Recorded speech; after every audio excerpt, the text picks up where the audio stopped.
Hello there, this is for Isaac. I'm Dominic and I've been asked to give you a couple of pointers on your film. Absolutely gutted I didn't get to meet you today, Isaac. I read this and absolutely fell in love with it. I loved it. There was a couple of things that I'll move on to, but in regards to the whole elf thing, that's so clever, it's so good. I love the world you've created. I love the imagery that it initially sparks up. I think it's really, really nice. I really do. So well done for that. But there's just a couple of things.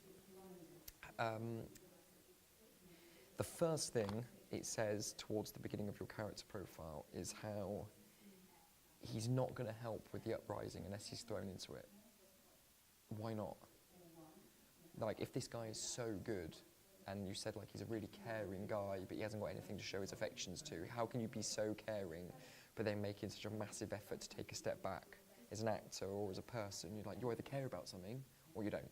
There's no middle ground. There's no conflict. There's no conflictions. There's no I'm forced to ignore it. I don't get it. You know, he either doesn't care or he does. Which one is it?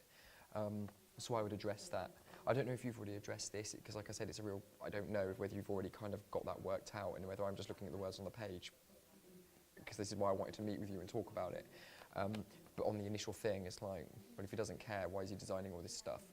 Like, I don't get it.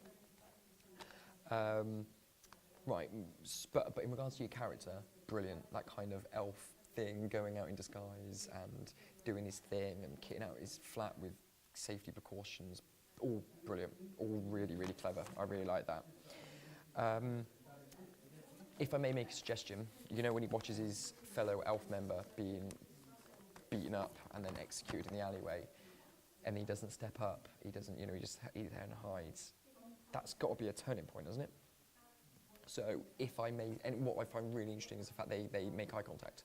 They are aware of each other's presence. So you've got the victim, which you just can't comprehend how he must feel, but the victim doesn't shout help at the guy. So the victim is defending the guy hiding. The guy hiding isn't doing anything about it. So you've got that massively intense personal connection, emotional connection.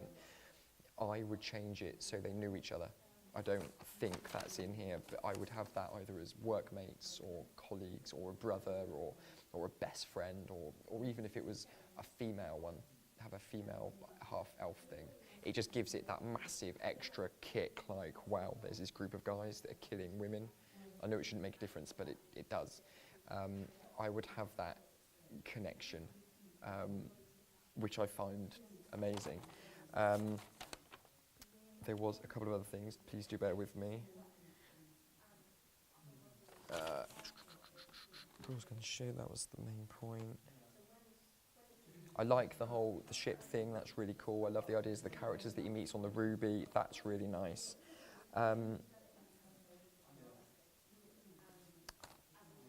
What fundamentally happens to this guy that makes him suddenly using these crystals for weapons?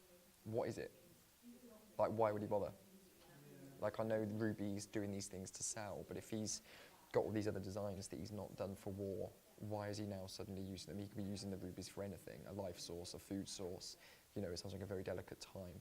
Why is he suddenly switched to suddenly making these things for the weapons? I'd have that switch after he watches his mate get killed. And it's like, I'm going to join up and join the resistance, and I'm going to go and join the Ruby because I need to get over to this place because I want to join that group, or however it is done. It's just a bit, he goes into that massive thing in his home and he doesn't really kind of click it in, but he randomly finds these crystals and that's what sparks it off. I find it a little bit odd. And towards the end, you've got here